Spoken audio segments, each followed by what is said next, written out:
ગઈકાલે સાંજથી શરૂ થયેલા અચાનક ભારે વરસાદે સુરત શહેરને ધમધોકાર ભીંજવી નાખ્યું છે.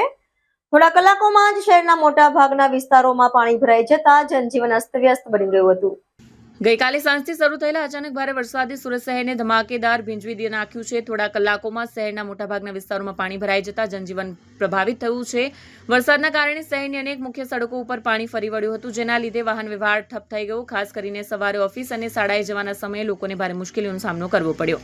જોકે આફતના સમયે સુરત પોલીસે માનવતાનો અનોખો દાખલો બેસાડ્યો છે. શહેરના વિવિધ હોટસ્પોટ વિસ્તારો જેમ કે પાંડેસરા, ચોક બજાર, અડાજણ અથવા લાયન્સ, વરાછા અને ઉધના, લિંબાયત, ઓમનગર, ઉમરવાડા, ઇસ્લામપુરા, ભાટેના સહિતના સંવેદનશીલ વિસ્તારોમાં પોલીસ કર્મચારીઓ તાત્કાલિક રાહત અને બચાવ કાર્યમાં જોડાઈ ગયા હતા.